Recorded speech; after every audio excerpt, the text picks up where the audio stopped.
There you go. We're live. Yeah. Oh, no, we are live. Yes. Hello, everyone. Good Welcome to be with GEEETECH 3D Maker Salon here. I'm Spring Joe, and today we have a special guest, Sam, with us. Hello, Sam. Hi there, Spring. How you doing? All right. I'm great, and today we're lucky to have you. Before inviting Sam to be with discussion, I'd like to introduce about our 3D Maker Salon a little bit. Is that 3D Maker Salon is a platform for every 3D makers to share your opinions on live, and also we mean to have this platform for everybody to join. So if you are interested to join this platform and also share your stories, your experience, and also your innovations, you can just contact with me, and we will talk about that behind the stage. And right now, I'd like to introduce a little bit about Sam.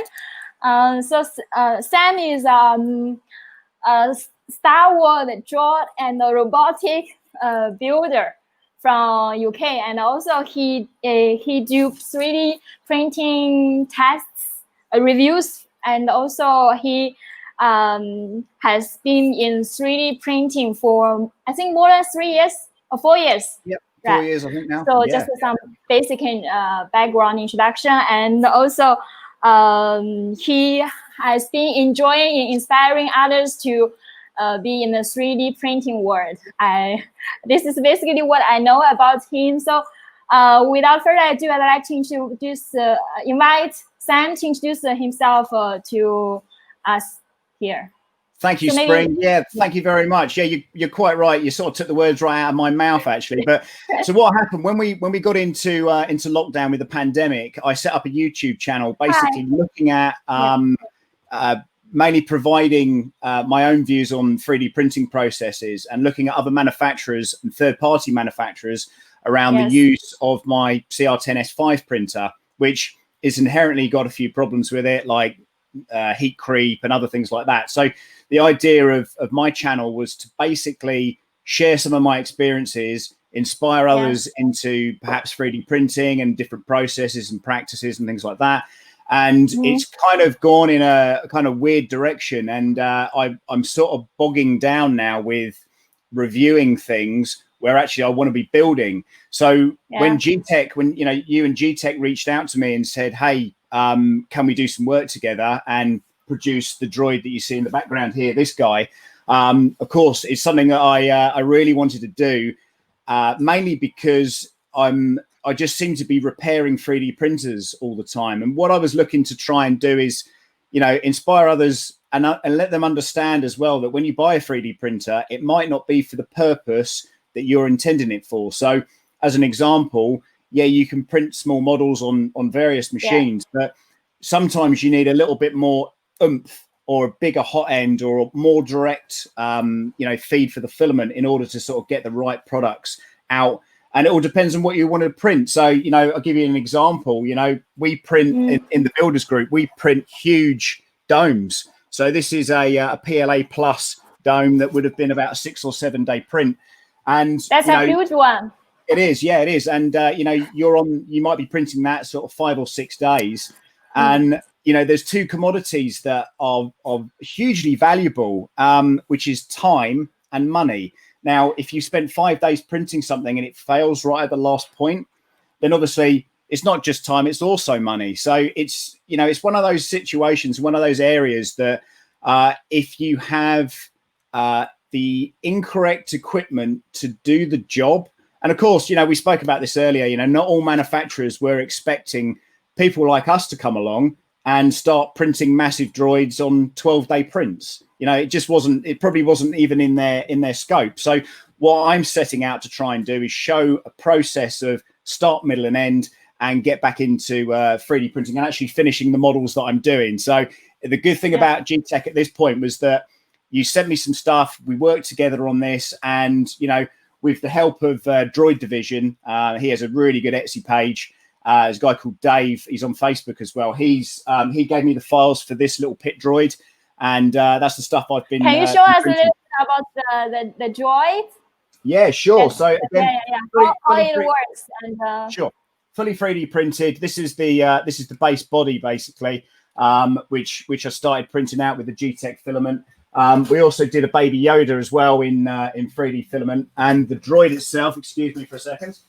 The droid itself is here. So let's just get him in front of the camera. And he's come out really nicely, actually. He's a funny looking thing, but as you can see, he's fully movable. He stands up on his own, and we're going to have some real fun with him, I think, over the next couple of weeks, because he is one of those kind of robots that really can sort of inspire and give you some imagination. And again, the same with the Baby Yoda puppet I have here. He's incredibly detailed. He's got a lot going for him. And again, it's all about the prep. It's all about the paint, and how you can print all this stuff out. So and this was a Sean's Fields print, which was a free print. I'll try and put him back without making him fall over. But he put this out to the community, and I knew I just had to print one of these, and it's absolutely phenomenal. It's a really, really good model. So there. Where have you gone, Spring? She's disappeared. All right, well, I'll talk a little bit more about 3D printing then in that case. I'm back. You're back, right? Okay, cool. Here we go. I'm trying to play with the new function here. So just I think you paint the color by yourself for the. Yeah, so basically what I use is a filler putty. You can use like body car putty and things like that, but we use a filler putty, and especially around where his ears join and things, you can't really see a join there. And we spray this over the whole of the model. It sits and sticks really well to the model. And then I use a graffiti paint basically to get the layers and the levels and the shininess to his face. You might not be able to see it in this right light, but that's done with a special lacquer. And again, this is a work in progress. So over the past couple of days, I've printed these. This was printed a couple of weeks prior to that using the GEEETECH filament. And I just want to get him to a point where he kind of looks really realistic. But the droid at the back here, I did that inside of a week. You guys sent me some filament to sort of try out and make that work. And we were on about 3 to 4 kilos of filament for that one. And we got it, done inside of a week, printed and ready to go. And again, all these models are available online, and we will introduce Michael Badley, who has a 3D printing group, which is probably one of the best online at the moment, I would say, and I'm sure he would be a little bit thankful for that, because he's taken this to the next level. And I started out in this hobby just trying to make a robot from a film that I liked. And it's just turned into this whole big thing now. And, I'm getting messages daily from people wanting information, how to print, what printer to go for, what type of filament they should use. And, I've got a day job as well. So all of a sudden, my time aspect from actually building and painting and printing is I'm spending quite a lot of time, obviously creating content for YouTube, as well as creating various models and, fixing printers and all this kind of stuff. So the idea of the channel, again, is to motivate people and let them understand, actually, it's not just press the button and print. There's a lot more to it than that. But when you get the knack and you get the understanding there, you should be good to go. So, yeah. Good morning. Good morning, good afternoon, good evening to so many friends online. So we are just chatting about the building the droids with Sam, and also later on he will invite 2 more friends to join this chat. And if you also have some questions, welcome to join us. And afterwards, later on, we also have a gift session to we have quiz session to interact with audience and also send some gift out. So welcome you to join us.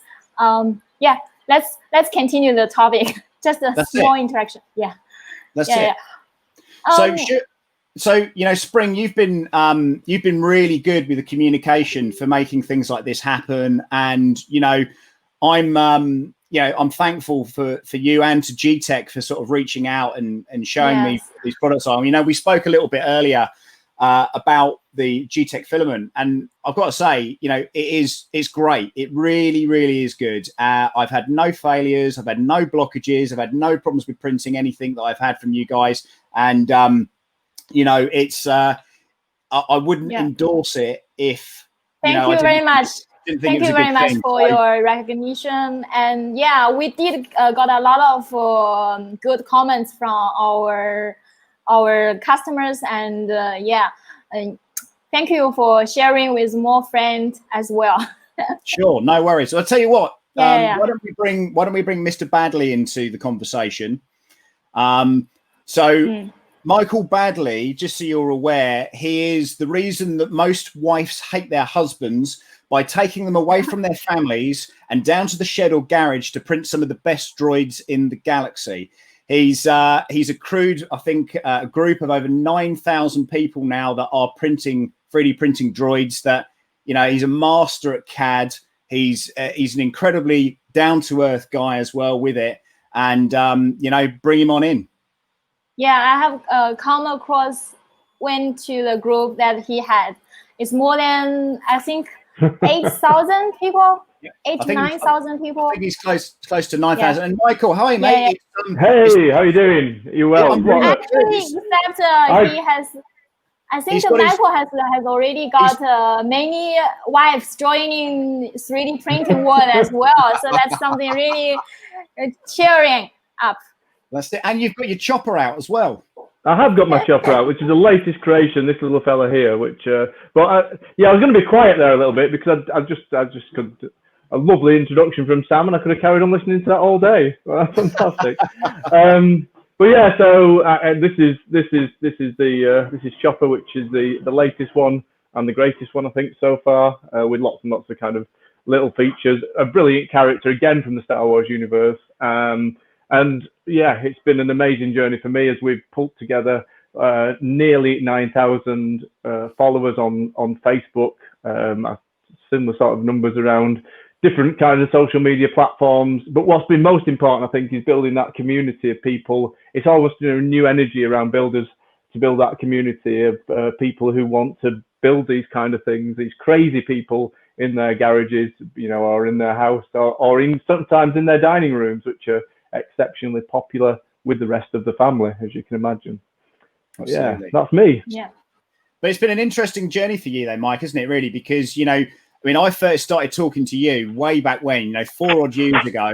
You were not dropping your earbuds, but you were on Thingiverse, and that's where these things started to happen for you.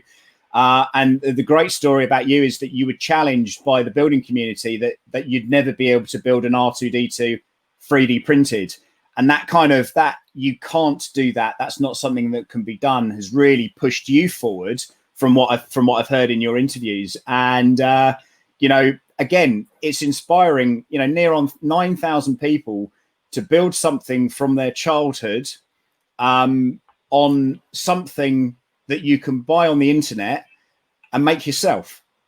And you know, whenever we do a Comic-Con and people say, "Oh, how much was that? Where can I buy one of those?" and you say, "Well, I built it, and this is how you can do the same."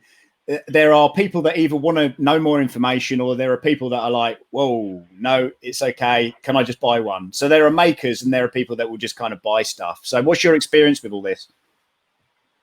Yeah, I mean, well, obviously we sit completely in the maker area. And to be honest, I think the first thing is that people think that it is an absolutely unsurmountable mountain to climb to create something like this, or a full-size remote control R2D2 or whatever you're actually building. And the reality is it's a step-by-step process, and it takes, you know, typically this took me about 6 months, which is quite a quick build at the chopper. That's including the design time. But over that period, people just start, first of all, printing the small bits of plastic, sticking them together, and the skills that you pick up as you go through that in 3D printing, and then as Sam said, you know, finishing and painting, moving on to electronics, moving on to, you know, starting to weather them so they look realistic. It's not a USB stick out of somebody's head that you can plug in and give all those skills. They're learned over a period of time. And I think what's brilliant with the community that we started to put together is the support that you get off all of the builders and the inspiration that you get when people are saying, you know, I was exactly like you 6-8 months ago, and now what I'm doing is I'm building all the electronics, and this is how I've done it. And at any point when you've got questions, just ask the group come back with answers. So it builds a building community. You know, there's ways of buying these things if you want to spend an extortionate amount of money, you know, for and a number of kind of commercial ones that are available. But that's not what the group's always been about. The group's always been about building these things for non-commercial reasons. And the other thing that Sam's not mentioned, but the work that goes on in the background with the builders community and charity work and doing some great causes with children's hospitals and whatever. So once you've built these things, what do you do with it? And you go and bring pleasure for others, or you raise money for others.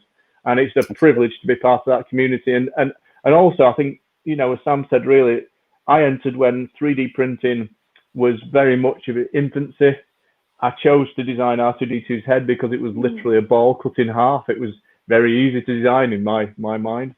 Hit a community that had spent years looking over the details of these things, and I did get that challenge. I did get that, you know, you can play around with your 3D printers, but it is impossible to print a full-size 3D R2-D2. Concept that to bring more people to the 3D printing world and also sharing experiences. I think it's Michael is really a great printing master in building the community.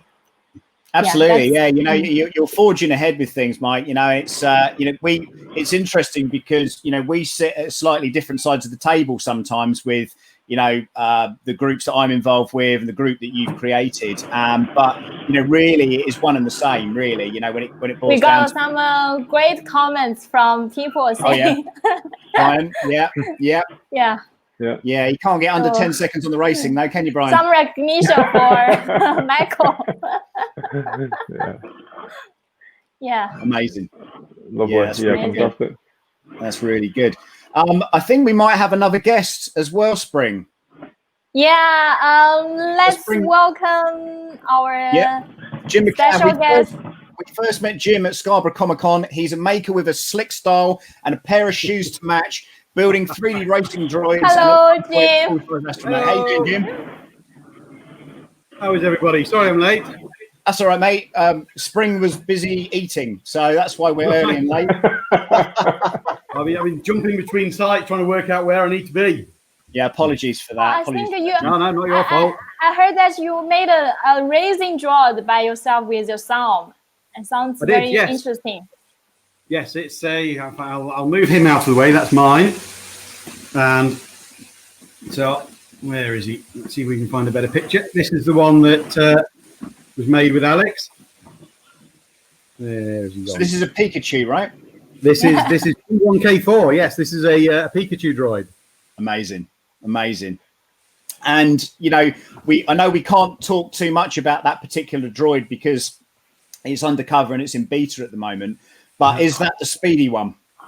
No, the speedy one is elsewhere at the moment. Okay. In various states of repair. This is this is still my current primary racing droid. But I say, being as Sam was on the show, I didn't want to give too much away. Ready for next time. Win the trophy next time. Yeah, there's a lot of competition here, Spring, you know, between Jim and myself. With a variety of... I got a question for all of you guys. How many droid prints do you have? Did you calculate it by yourself? Sorry, how many? What, sorry? I mean, how many droids did you print it?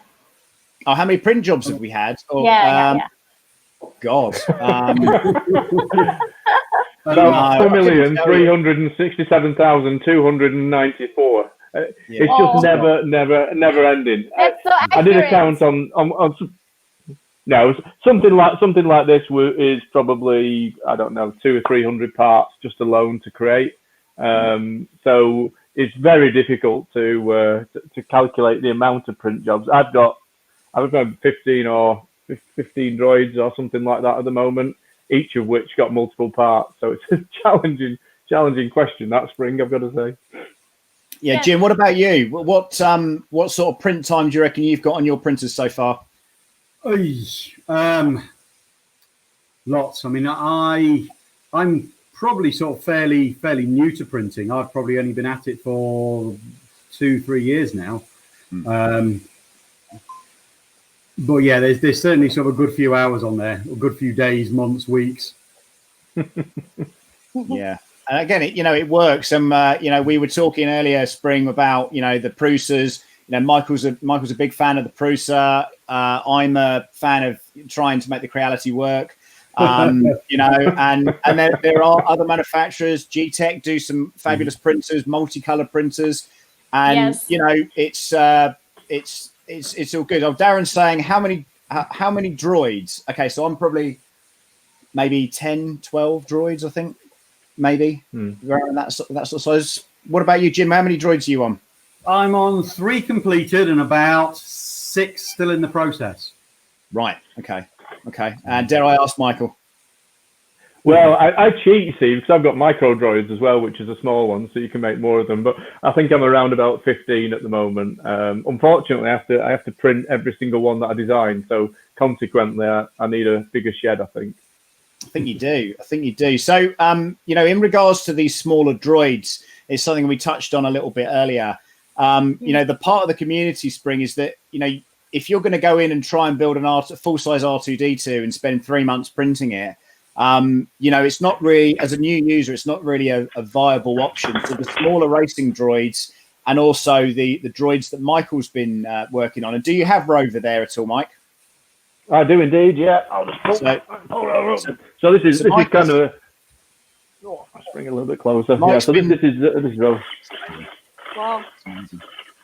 As you can see, this is Rover. It's got 6 wheels. It's 6 wheel direct drive. The newly built one. Yep. This is the newest one. Yeah. So it's got 3. Got an eye. There's a little radar at the back, and then it's a 6-wheel drive. So it's quite a fun little mate, and I think he'd give the racing droids a run for the money on speed and maneuverability.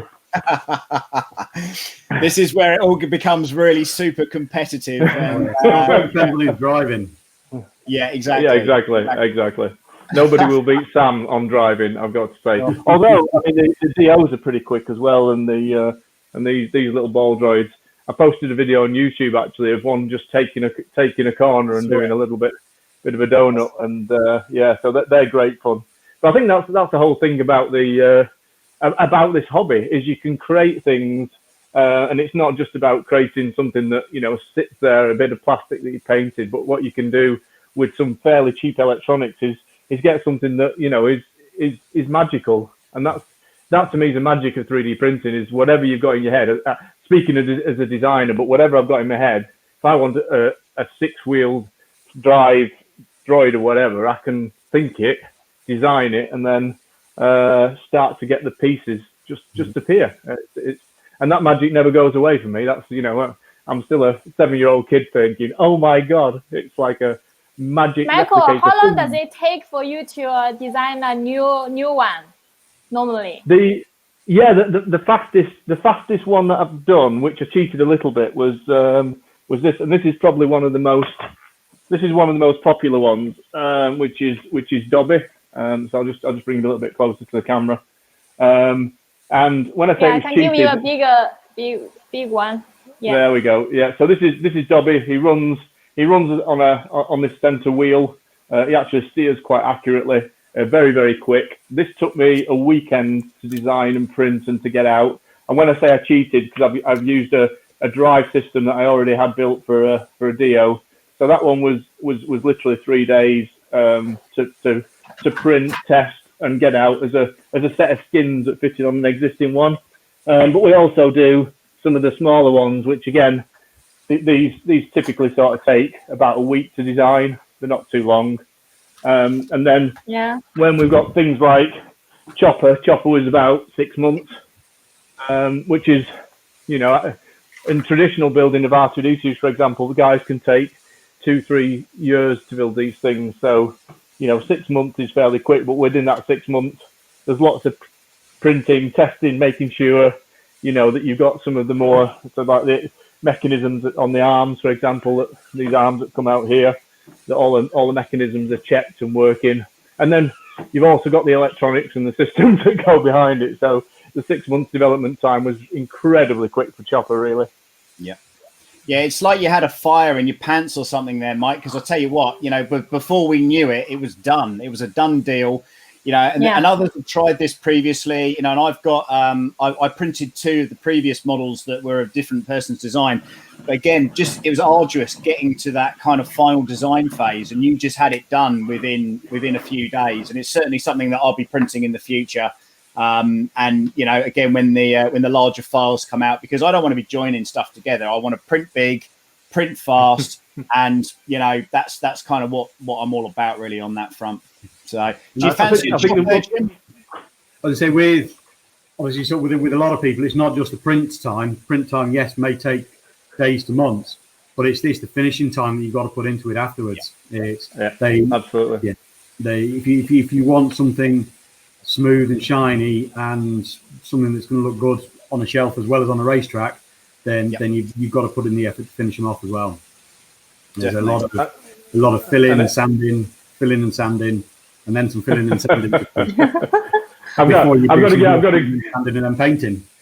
Yeah, I've got to give Sam the credit for the amazing spray putty that he discovered. I think he wanted to keep it secret, but hey, we just blew it open to the world. Really annoyed the Americans because they couldn't get it. But that you know, I mean, Chopper Dome is, to me, you stick it outside, you run about six or seven coats of that stuff on, and then you sand it for half an hour and you're ready to print. And previously, that whole exercise would have took about 2-3 days. So it's just means you can rapidly create things if you've got the right materials. But but again, you know, Mike, I'm sure you're aware of this as well. You know, when you've got a certain printer, like the printers that you're using right now, you know, you get a certain quality out of those things, right? So and again, this is what I'm trying to do with the CR10 and the Ender 5 Plus now, is that I'm trying to get it so using third-party extras, so that you can really get that definition on a print, so it's really smooth. You know, so when you do go to put the filler putty on or primer on or whatever you're going to put on it, you know, you already have a really good foundation before, you know, I don't want to be filling in massive holes or breakages or rejoining stuff. I want it to print well first time. And I think it's achievable as well, even with some of the budget printers. Well, I think what's happening now in the prop building world is we are shifting much towards these really big models. And what I'm really surprised at is that printer manufacturers have not really started to dig in with what's important to that print, because, as Sam said, what we're doing at the moment is we're buying CR10s or printers that have got the bigger print base, and then within the community we're sharing upgrades and changes and tweaks and discoveries around nozzle sizes that can optimize it for those large props. If somebody came out in the marketplace with something that had a 500mm bed that was affordable with all of the relevant upgrades that you needed to print these things, it would just sweep through the whole community like wildfire. And I haven't seen any real printer manufacturers that have kind of got something in that space at the moment. It's mostly around modifications and upgrades, or more around the commercial side, which is hideously expensive for most hobbyists. Come on, Spring, it's GEEETECH's time to shine. They were throwing the challenge down there. We're throwing the gauntlet down there, Spring. Sam, can you show us the draw that you printed with GEEETECH filament? And give it some shining time. Give it some shining time. Okay. Well, this is the droid. He's covered in plastic and stuff. He's covered in cable and stuff at the moment. But you know, he's fully articulated. He can dance around and jump about and stuff. And he's quite interesting to sort of puppeteer as well. You know, you can get some good expressions out of his head and things. And you know, like I say, he's finished off to a pretty good degree. His head will come off, you know, if you want it to. But again, that's the same for the whole body, really. You know, you can disconnect it and you can build him or attach him to, you know, a wheelbarrow or a lawnmower or whatever you want. And I think this guy is going to certainly feature a lot more heavily when on going forward with my Instagram posts and things, because he's a hell of a lot of fun, and I think I'm gonna yeah, I think I'm going to do a lot more work with him, and you know, get some real sort of finishing details in, and LEDs in the dome and stuff. But until then, he can have a little nap. So yeah, there you go. There you go. So there's a question, Sam. What are all those wires? Are those all 2 servos? Is that literally fully servoed up? No, all the wires there are from my C3PO 3D print that I was working on. And of course, being the nature of what I do for a living, which is running a recycling company, every time I get cable in, I kind of figured that I would do, I almost feel like he's a Mr. T, but instead of with gold, he's got cable around his neck. That's the idea. Oh, brilliant. You know, this is a droid that was based on you know, from the Star Wars franchise. It's called a pit droid, and as I say, Dave from Droid Division, you know, supplied me with the files for this, and Dave does some, like Michael, some incredible you know, work out there. And the next one I'm building will be like a 6-foot battle droid, which I've already started working on with GEEETECH Filament. Just got to get that in there. And you know, like I say, search for him on Etsy, search for Droid Division on Facebook. He's you know, an incredible modeler, as is Michael. And again, Michael Badley's 3D printed droids, or Badley's 3D printed droids. And you know what, Michael, that was really funny when someone sees like an all metal robot, like an R2 or whatever, and someone says, "Is that a Badley?" Like it's almost like it's like a like an old classic car or something. Is that a Badley? I went to a Spanish convention, and there was an R2 there, absolutely beautiful it was. And Catherine, my wife, went up to it and she said, "You're." Sorry, my wife. So, we don't care about you. I was going to say, well, my wife went up to this R2D2, which was beautifully finished in Spain, and said, "Your printed ones are okay." She said, "But when you see real ones and real metal ones, the difference is a million miles apart." And the guy came up behind her and said, "That's one of Michael's printed ones." But he was a professional car body sprayer, so he painted the dome. It was beautiful. It's painted dome, but you couldn't distinguish it from a fully aluminium one. And that's amazing skill. It's skill, though, isn't it? It's down to we got skill. some questions for you guys to answer. Maybe at the meantime, I'll just show some questions, and then you are okay to answer. Just to give some answer directly here. Hey, I think that Martin, he's on the he knows a thing or two about 3D printers already. He added me as a friend the other day, and I think he's already involved with the community, so he knows full well what's a good printer and what isn't. But whatever printer you buy, it all depends on what you want to print. So if you're printing little figurines or things like that, pretty much any stock printer is going to be great for that. But if you're printing big, you know, within the community, within our droid building community, it's normally the CR10S5, which then you have to upgrade, or continue to protest and moan about it and tell your wife that it was still a good investment at £600 when it's not. You need to put that to build these droids and to do it first time, every time. You're going to need to put more money into it to upgrade the hot end and things like that, guaranteed. And that's what I'm discovering more and more now. I don't want failed prints. I don't want to get into the workshop the next day and find that it's spaghetti everywhere. I want it printing well, and you know, for the product to be really super efficient. So yeah, my favourite by far, everybody knows, is the Prusa's. They're just really solid, really reliable. There's drawbacks. They're not big enough. You know, the beds are far too small for what we do. So you do have to cut these things up into smaller pieces. I've got 3 of those, and I've got the S5, which, as Sam said, it's a love-hate relationship, because you've got to tickle the thing, you've got to repair the thing, but ultimately it can print out, you know, full-size domes in one go. And then I've got a little resin printer which I use for some of the detail. But it is putting the printer to the job that you want to do, and I don't think one necessarily can solve all the problems. I would say anyone that's got more than one printer, the best printer is the one that is currently working. One in pieces being upgraded. Yeah, there's a question here about the spray putty. What's the brand? What's spray putty? It's a spray that we use to get rid of the print lines. Yeah. And it's made by a company called Motep, and Michael has some in his hand right now. Okay, I'll give a. If you can get hold of it, that is, because after Michael released it, it went out of stock. But it's a car body, putty spray, which is, you know, beautifully modelled by Michael Badley here. And again, I use it. A lot of builders use it for varieties of you know, 3D printing, finishing, and bits and pieces like that. And it leaves a very, very nice. I'm glad you sat down well there, Mike. The chair didn't slip out from behind you. Yeah. No, we're all safe. But yeah, it's super. It's just a shame we can't get this in the US. I know the US guys would give their right arm for this stuff, because it does actually have exactly the right consistency for 3D printing. Yep. Absolutely. Yeah, just quickly go through some of the comments here. Yeah. I'm going to say taking to you. What does that mean?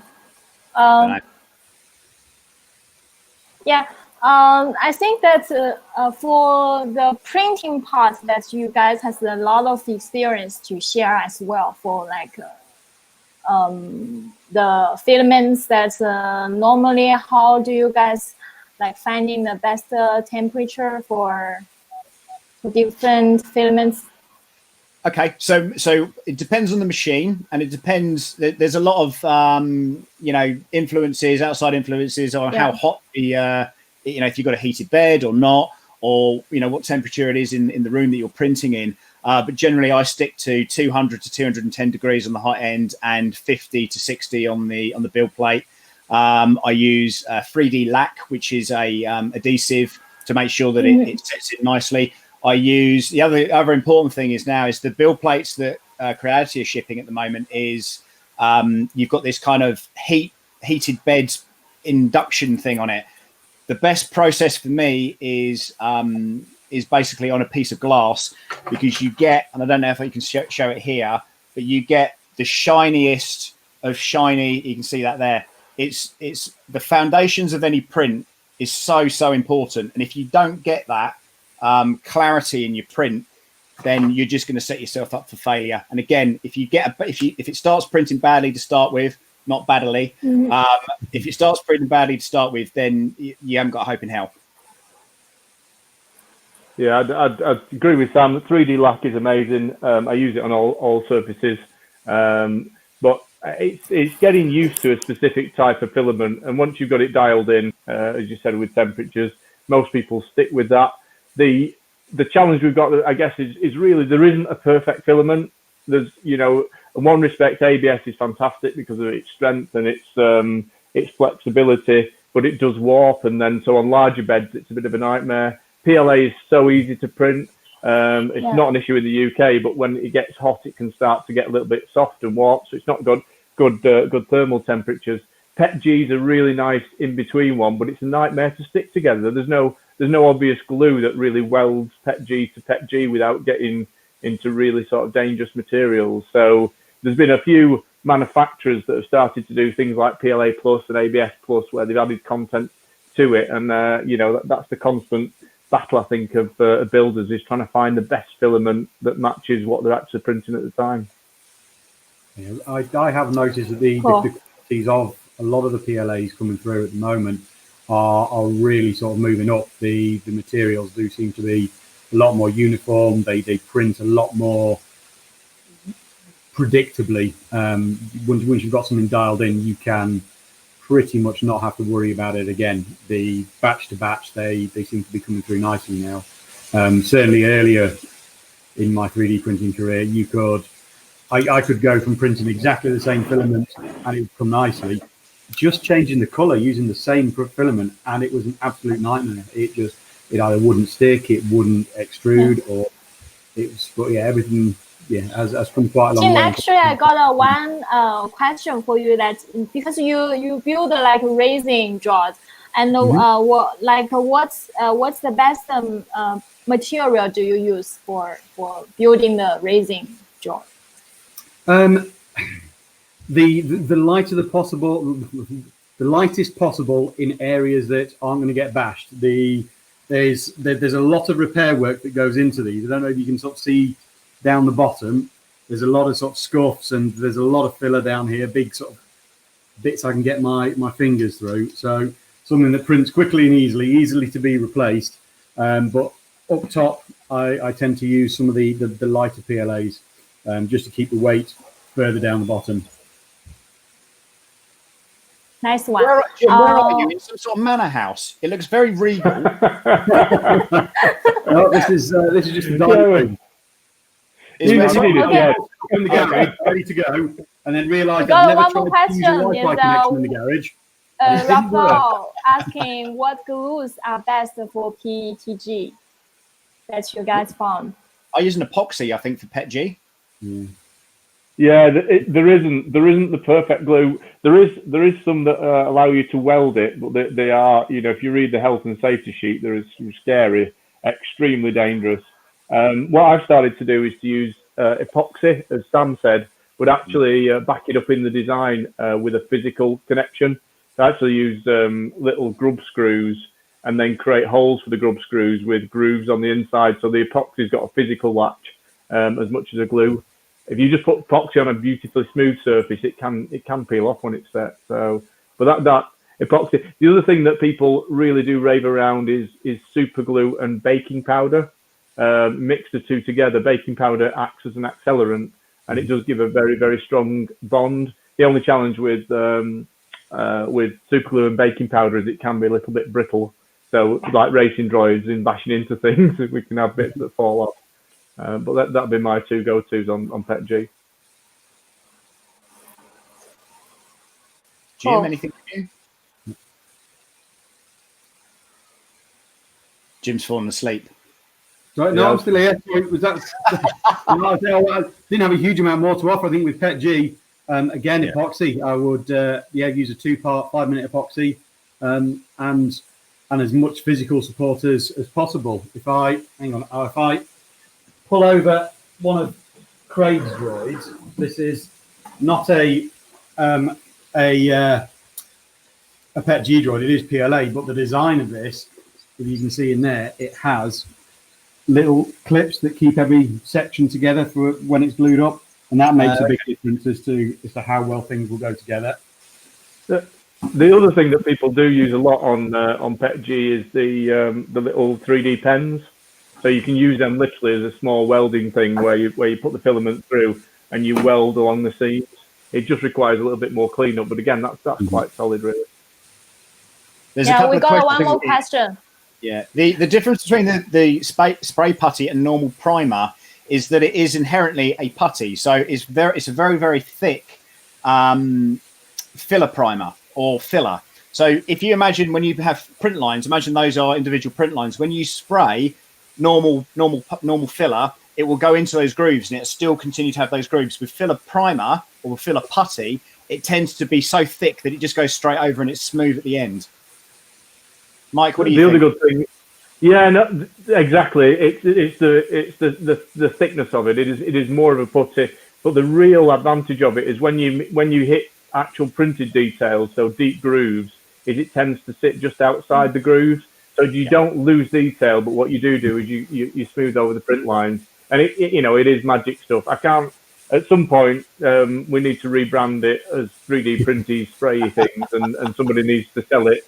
I did write to the company, but they didn't seem interested because they are in the motor manufacturing industry. So I don't think they quite understood about these madcap lunatics that make full scale props. We have one more question. Is that when using PLA, do you find it degrading? I don't find it at all.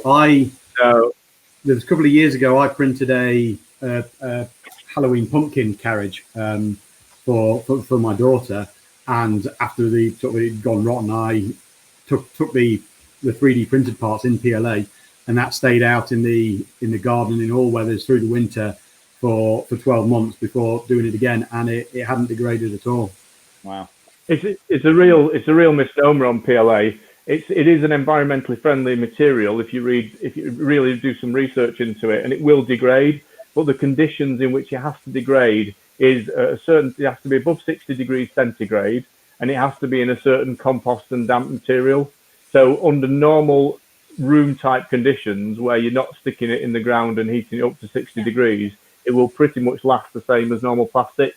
But because I think it's biodegradable, everybody gets concerned that the droids are just going to magically melt away and be eaten by worms over the next 2 years, but it will literally last hundreds of years in the normal conditions. And plus, we paint them, so you've got a layer of paint over the top, and filler primer and putty and all the rest of it, and that should give it a little bit more protection from certainly from the elements. And plus, the majority of this stuff are in our front rooms or Regal bedsteads or whatever. It's it's okay. I got one question for you guys. Like, what's the most important part or difficult part to make a fully functional droid regarding printing parts? Waiting for Michael Badley to finish it. What's the most important one? Sorry, I didn't catch that first bit, the last bit. I mean, what's the most important part or difficult part to make a fully functional droid? The most difficult part is the areas of high stress. So on a droid, that can be the shoulders, where the leg. These things are not designed for real world. They were made in movies. So what you've got is you've got long legs on these shoulders, and then you've got drives at the bottom. So these areas are high stress, quite difficult. The other part that's quite difficult to design is the actual drives, because what you're combining is motors, the torque of motors, and then you've got to create gearboxes that actually work and make them printable, but also make them so that they'll last the time. When I first built a fully rolling R2D2 and printed with a printed drive system, I never expected people to print lots of them as we get to now. And I was really nervous, thinking these things are just not going to, they may start to break or fall over after 8 months or 6 months or whatever. Luckily, I think they've managed to stand the test of time, and we've learned by iteration as we've gone through. But I would say drives and shoulders are one of the hardest bits to get, to design. Thank you for the great answer. I have one very important question to answer. Whoever can answer the part is do you guys think that color, like filament color, matter for printing droids? No, not really. No. No. Maybe everything's going to get painted anyway. I've seen lots in the group where they'll print them for what we do, you sent me a load of white PLA, and thank you again for that, which I printed this guy on. The reason I'm asking this is because sometimes I'm asking people what color do you prefer, and then because maybe you print a stuff that has a base color, or you can change, or like I'm just not sure about the preferences. I'll tell you why, Spring, because the way the putty goes on, or the way the primer goes on, that's your base coat anyway. Because a lot of the paint that we use is either I use graffiti paint. A lot of people use automotive stuff, and in the UK there's a number of companies that you can sort of buy these from online and in store and stuff, and it's rattle can sprays mainly, and you buy a bunch of those, layer it up, lacquer it up, and it's the same as printing a motorbike or a car or anything like that. You add protection to it if you so wish to, and you can come up with the blue droid that you can see in the background there. That's all automotive paint. It's all painted. It's aluminium. It's got a base coat on it.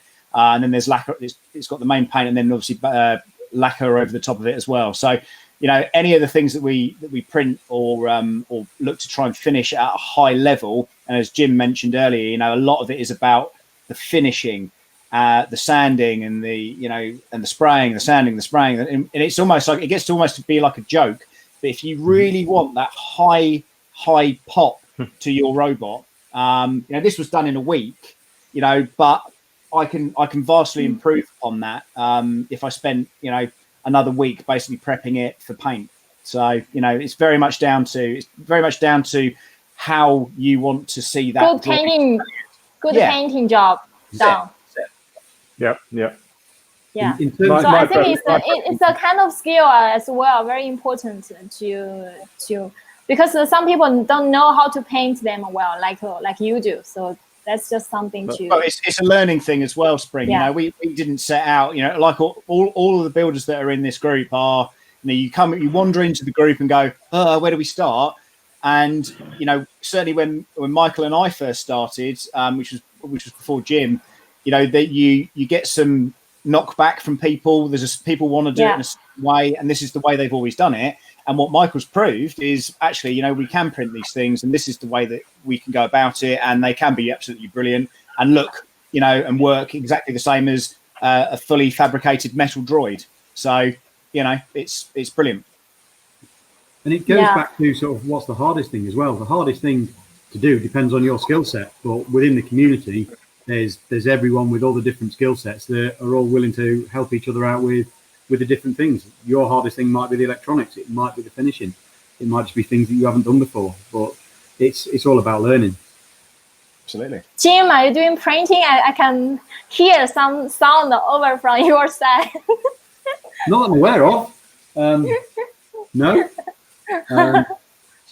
No problem. Maybe it's just the microphone. Yeah, I think that since we mentioned so many about printing droids, and also you mentioned about GEEETECH filament, and I want to know from you guys that what's the most important element for you to consider if it's a good filament or not?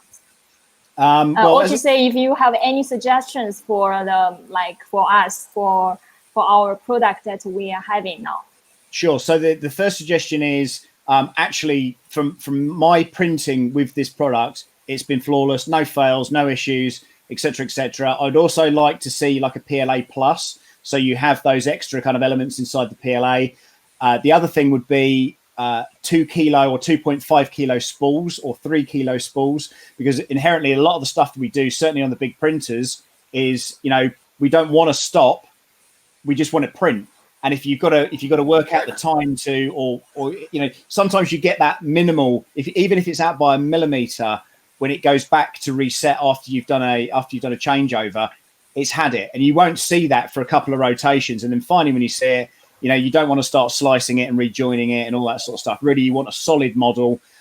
So, you know, I would like to see, certainly from GEEETECH, is probably a range of products that would be 1 kilo, 2 kilo, 3 kilo, and then probably something around the 8 kilo. Well, maybe, you know, maybe not 8 kilo, but I think 8 kilo. 8 kilo, they do that, but you know. 8 kilos well overkill, I think, for the stuff that we're doing. And, you know, I think Michael as a designer is thinking about that as well. You know, how much filament am I going to use in this particular model? Same with Jim. You know, he's trying to print in lighter PLAs. And, you know, Michael sent me some light PLA products, and they are phenomenal as well. So, again, just keep innovating. Yeah, and I think just recyclable spools as well, or yeah. There's only so many of Michael's R2D2 parts holders that you can print. No, I think just to add to what Sam said, I think PLA as a base is probably the way to move forward, because it is so easy to print. It doesn't warp. Everybody loves it. The two drawbacks of PLA is it's not that flexible, so it tends to be brittle in its rawest format. And the other one is it's what's called glass point, or where it starts to get soft under heat. So, you know, in a hot car, it can start to flex. So the PLA Plus, you know, this is where a lot of organizations have got their own term around PLA Plus. But what they're trying to do is increase the strength of it and a little bit of the flexibility, but also get that temperature point up from 40, 50 degrees where it starts to go soft upwards. So innovation around PLA, I think, is definitely the way forward. I agree. Yeah, so Darren wants to know your primary contact forum channel. Yeah, you can share your channels in the comments here later, and just if anybody is interested to know more about your jobs or any experience that they want to know from you, then can contact you directly. I think it's great. Yeah, absolutely. Yeah, I think Sam's got a YouTube channel, haven't you, Sam? Yeah, it's youtube.com/The Real Sam Prentice. Reviews hopefully every Friday. And what's your channel there, Michael? You've got a YouTube channel and a Facebook group. I have, yeah. So Michael Badler is the YouTube channel, which is easily found with the Facebook group. Yeah. Please do share here with our audiences. Everybody is interested to know more about you. Absolutely. What do you do, Jim? Do you have a YouTube channel? No, I'm just a grumpy old man that likes to keep myself to myself. Okay, fair enough. Fair enough. Fair enough. No, that's good. Spring, do you think you're going to be printing a droid soon? Are we going to start seeing that in the foreground of your printing live shows? Not sure. It's still printing. It's a Android like Android small stuff here. We'll send you some. I was actually thinking about to print something different with you guys, because you already have so many very fancy dome or droid from your side. Then I need to bring something different. We'll hook you up. Don't worry. Yeah. We'll hook you up with some stuff. Don't share it with anybody else, but we'll hook you up with some bits. Okay, I give Michael a big screen to share the latest.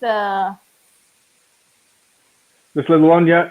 See, that's the one you want to print. That's lovely, nice and small. It's a good starter droid for your spring, and I think once you've done that, you can move on to some bigger things.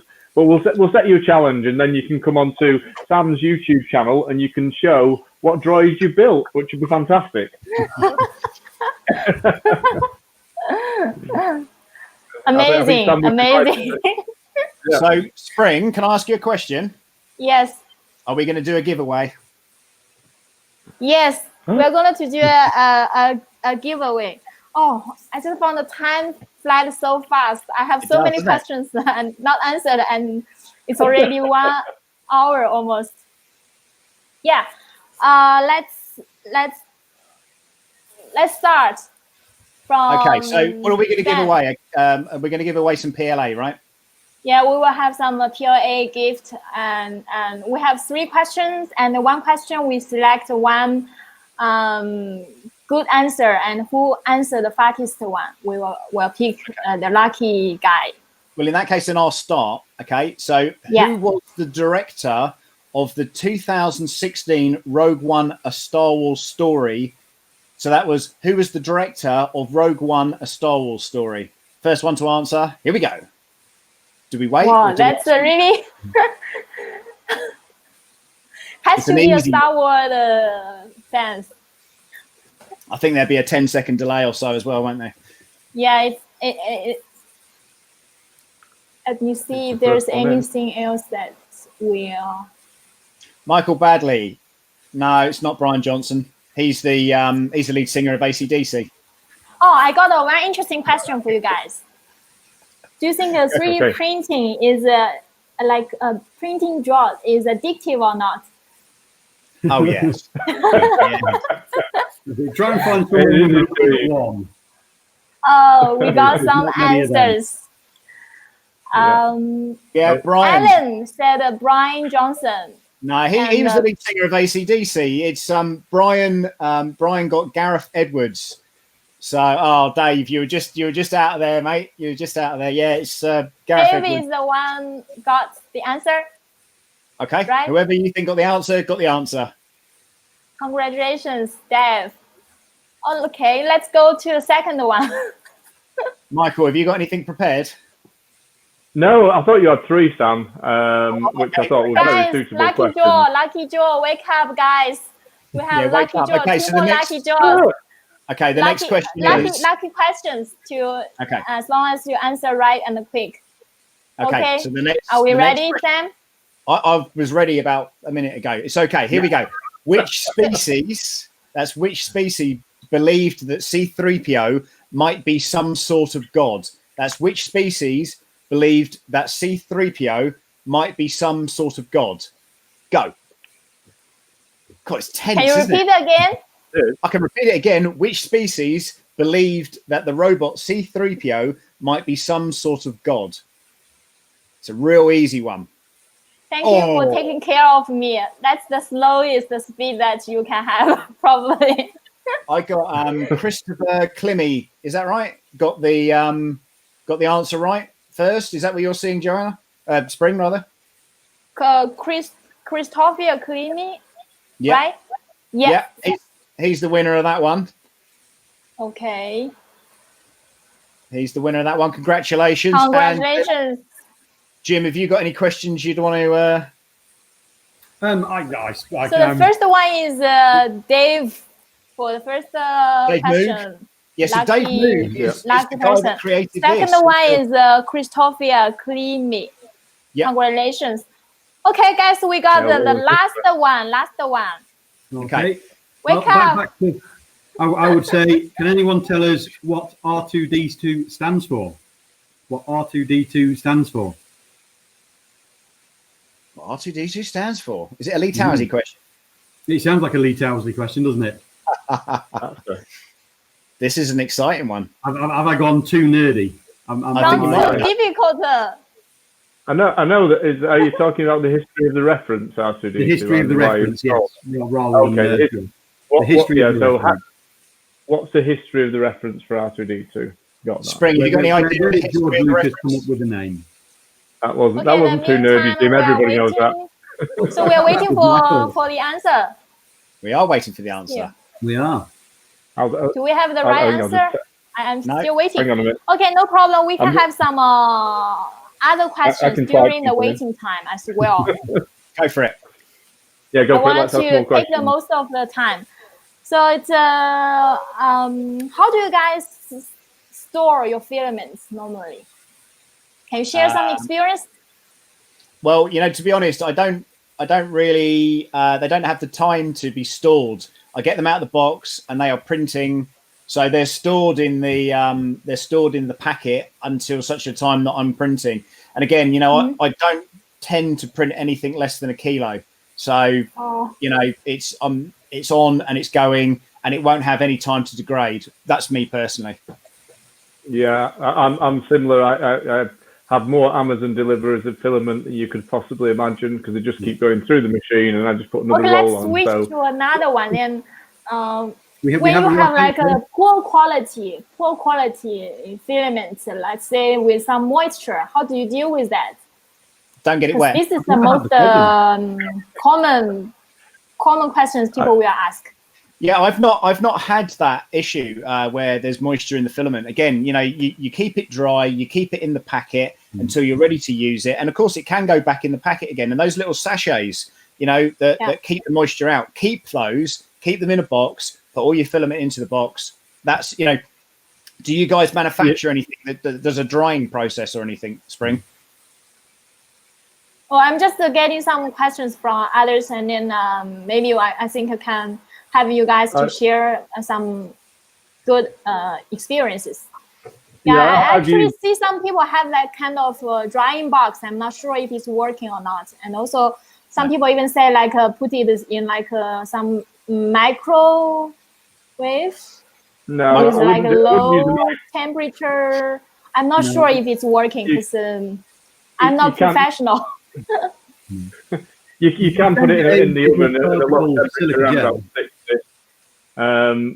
Definitely you can install like in a sealed box. That's a reasonable way that can keep it dry. And we got so many questions here, answers here. We do. Yeah, which one is the correct one? Sorry, the first one. I see Norm Wilson as the first right answer. Norm Wilson is the man or woman. Well done. Oh, Norm Wilson get the right answer. Congratulations, Norm. Well done. Well done. Okay, we have so many right answer, but a little bit maybe your internet speed is a little bit slow than others. So next time, welcome to join our channel. We still have the giveaway still, and also sharing from speakers as well. Cool. Excellent. So that's almost the end of today's show. Do you guys have anything to add, or do you have any suggestions for GEEETECH or not much more than we've said already, I think, Spring. You've been fantastic with this. Sorry, Jim. Thank you very much for inviting us on. And don't forget to subscribe to our YouTube channels and Facebook groups, and just keep being awesome. Yeah. I would say So again, you guys thanks for having us. But just share your channels in the comments, and so that audiences can just connect with you directly. Okay, Jim, go on. Yeah. I was just saying, for anyone So that we'll wants to start printing droids, I got some. just I enjoy got some doing it. good thing to share here as well. Is that we have some discount for our PLA. Currently, like we have 40% discount for PLA in US, and I will actually share of the link here directly. So if you guys are interested, just you can connect here directly. Okay, we'll share that away. Thank you very much, Spring. Anything else, Michael? Anything else? What's your next project, Michael? What's my next project? My next project, I've got a couple of rather interesting droids, which we've got. One is a walking droid, so that's a two-legged walking droid that is dragging a small cot behind it that will hold Mini Yoda. That's the or Baby Yoda, should we say? That's an interesting one that's kind of in the works at the moment. And the other one is I'm continuing on one that I've been doing on a off the road outdoor drive system, so we can have droids that spin around gardens and things and don't necessarily have to be perfectly flat areas. Lawnmower droid, that's what you want to see. Lawnmower droid, yeah. I've got one of them. Ones. Yeah. So how about you, Sam? What's your next project? I'm going to do another one of these. I've got a bigger, another Droid Division droid to do. And, again, thank you for the support. And I'm going to keep printing and, just keep going for it, really. Yeah, keep on looking forward to your updates. Thank you. And how about Jean? I've got a pit droid to make next. I've got an R2D2 to finish. But I also found myself a tracked wheelchair. So the plan is to make a one of these that I can sit in. Wow. That should be fun, but that might take a while. Gosh. Cool. Cool. Okay, so guys, I just posted our discount for PLA. So we have white, black, and gray, and also I think red and other colors as well. It's 40% discount. 40%, 40% percent discount. So it's a huge discount, and so you will see it when you check out. You will see the discount when you go check. So this is only lasted till Sunday, this Sunday. So it's only like 2 to 3 days left. So you can just check it out if you're interested. And also we have a discount on the A20T. So I also posted here. So if you are interested in our printers, we welcome to also to check it out as well. And we have actually, like Sam mentioned, we have like different two colors in and one out, and also 3 colors in and 1 out as well. So this is our featured printers. If you are interested, welcome to contact our official channel as well. So that's for the promotion. Thank you. So it's 40% off. Thank you for your time of joining us. Hi guys, if you want to say thank to our speakers, welcome to just comment here to say thank you to Sam and Michael and Jean for their wonderful sharing here. Yeah, we actually had some from here. Just yeah, again, thank you a lot for having this great show. No, and thank you for being a great host, Spring. You've done an incredible job. I'm trying to make it work. Yeah, I think at least today our internet is very stable. I'm very happy with that. Good. Always important. Brilliant. Thank you, guys. Really appreciate it, and we will see you next time. See you later. See you soon. Bye. Bye Cheers, now. guys. Bye for now. Cheers, guys. Bye. See you. Bye. See you. Yeah.